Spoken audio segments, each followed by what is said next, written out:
Você sabia que o Brasil foi o lar do maior abelissaurídeo de todos os tempos? Teu nome é Pycnonemosaurus nevesi, ou seja, o lagarto do Mato Grosso. Esse é um terópode, um dos maiores terópodes que já andaram pelo nosso país, aonde antigamente se situava o grande paleocontinente Gondwana, que era a junção dos continentes do hemisfério do sul. Esse animal, ele viveu lá no período Cretáceo, mais ou menos 80 milhões de anos atrás, no Cretáceo Superior. Ele foi descoberto aí na região onde hoje fica situado o Mato Grosso por dois paleontólogos lá no ano de 2002. Quer saber mais sobre esse animal? Então assiste esse vídeo até o final, deixa o teu like, confere se já está inscrito. Se não tiver, já vai se inscrevendo, leia a descrição e no final comenta o que você achou. Então bora pro vídeo. O Pycnonemosaurus nevesi,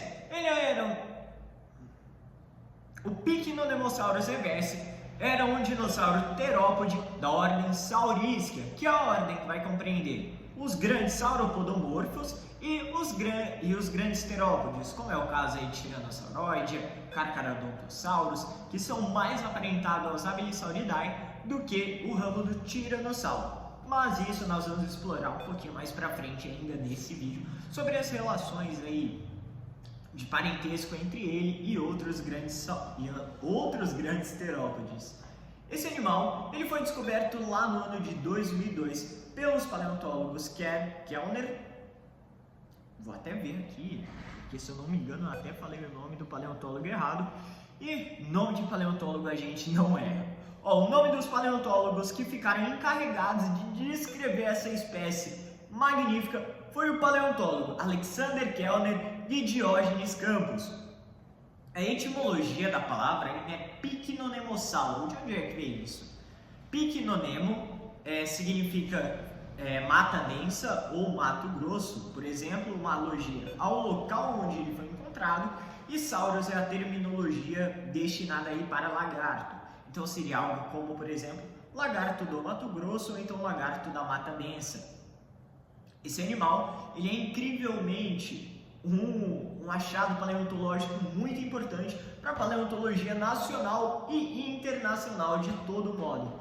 Por quê? Primeiramente, ele foi descrito como sendo um Abelisauridae de tamanho médio, porque ele poderia chegar aí, em estimativas máximas até pouco tempo atrás, 2,5 toneladas até 3 toneladas. Porém, o peso médio dele ficava em torno de 1,5 tonelada até 2 toneladas. Porém, as novas estimativas conseguem jogar esse peso muito maior, sobe lá em cima, se tornando o maior abelissaurídeo de todos os tempos, superando seu primo Carnotaurus astrei, o famoso touro carnívoro. Mas como é que isso aconteceu? Graças aos avanços tecnológicos do ramo da paleontologia, graças a métodos mais tecnológicos e sofisticados. Embora esse animal seja extremamente fragmentado, ainda assim foi possível inferir um peso dele de até 4,5 toneladas, extrapolando aí, né, já que ele é um animal vivo e vai depender muito da alimentação, etc. Talvez ele poderia chegar até 5 toneladas de peso, mas isso daí a gente já entra no campo da especulação, seria mais especulativo do que teórico, já que não existe nenhum estudo que vá comprovar isso. Mas alguns entusiastas já chegaram a dizer que ele poderia ultrapassar mais de 6 toneladas. Ele tinha entre 7 até 10 metros de comprimento, da ponta do focinho até a ponta da cauda. Ele era um animal construído para velocidade e mordidas de recuo, podendo predar até mesmo saurópodes de pequeno e médio porte, como por exemplo, no Brasil, a nossa fauna durante o Cretáceo Superior, há 70 milhões de anos atrás, foi quando ele viveu, era composta por diversos saurópodes e até mesmo crocodilomorfos mais basais e até mesmo terrestres, que se englobavam aí dentro da dieta desse incrível animal. A dieta dele não ficava restrita somente a isso, ele também poderia predar outros filhotes de dinossauros que estivessem por aí.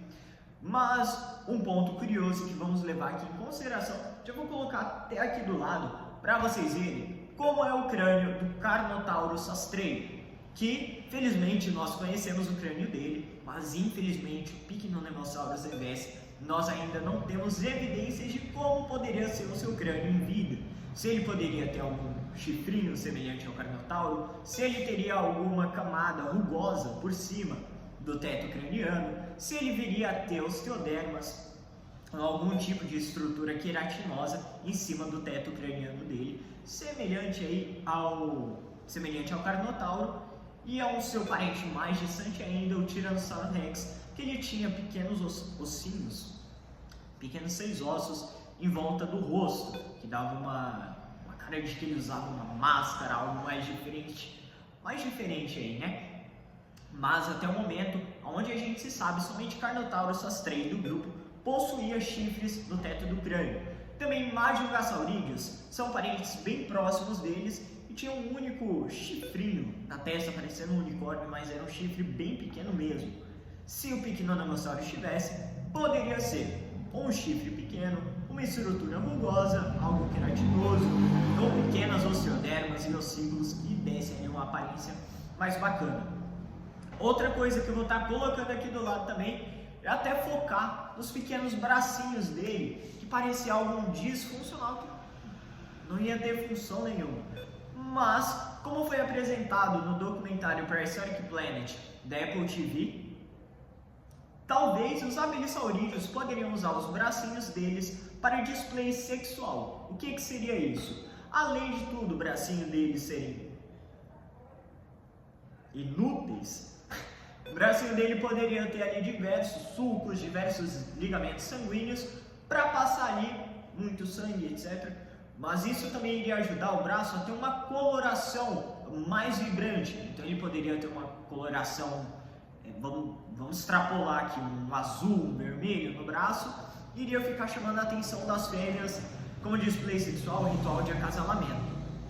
Isso é muito importante, então vou até estar deixando aqui do lado a imagem dos bracinhos dele, que são muito menores do que o do T-Rex. Muitas pessoas vêm do famoso Tyrannosaurus Rex e pensam, nossa, que bracinho fraco, mas um braço de um Tyrannosaurus Rex poderia passar de 1 metro de comprimento. Então era bem grande se comparado com os centímetros que o braço de qualquer abelissaurídeo pode chegar. Sabe-se lá, na correria da evolução, até se eles tivessem continuado vivos, se o evento KPG não tivesse acontecido, como é que esses bracinhos poderiam ter evoluído? Talvez eles tivessem continuado nessa tendência de diminuição e se tornado verdadeiramente bestiais, ou talvez eles poderiam ter se desenvolvido e saírem do caractere basal, que seria o braço pequeno. Essa é uma dúvida. Pycnonemosaurus, ele é uma peça-chave para a nossa paleontologia brasileira. Porém, muitas pessoas sequer já ouviram falar sobre esse nome. Muitas delas vão conhecer o famoso Tyrannosaurus Rex, o Triceratopo, o Stegossauro, vão conhecer até mesmo aquele que não é um dinossauro, que é um sinapsídeo, o famoso Dimetrodon, mas nunca ouviram falar sobre vou colocar um não dinossauro aqui, o Tupandátilo, o Cearadátilo, por exemplo, que eram aí da ordem dos Pterosauromorphos, que também são ave metatarsália. Dinossauro, vamos colocar aqui um bem conhecido, que poderia ser muito conhecido aqui do Brasil. Seria como, por exemplo, o Amazonassauro, que é um grande saurópode aí. Temos o próprio Pycnonemosaurus reverse, Tansimanotoi, Tansimanotoi, se eu não me engano é assim que se pronuncia o nome dele, Curupitaata. Esses 3 que eu falei até agora, os 3 são abelissaurídeos, partilham da mesma ordem. Aqui no Brasil também poderia ter existido até mesmo um Carcharodontosaurídeo, que seria o Leviathanus imperator, mas ainda não há nenhum documento que vá comprovar a existência desse animal, embora ela não seja descartada, porque existem diversas iquinofósseis que contam uma história e dizem que esse animal esteve aqui no Brasil. São pegadas, salvo engano até mesmo ureia de dinossauro preservada. Isso daí a gente conhece como iquinofóssil e tem vídeo aqui já explicando como isso funciona. Mas, sem mais delongas, hoje nós vamos encerrar esse vídeo e eu quero saber o que você achou. Comenta aí embaixo. Se você gostou desse vídeo, dá uma lida aqui na descrição que tem um recado especial para você. Pessoal, um grande abraço e até a próxima!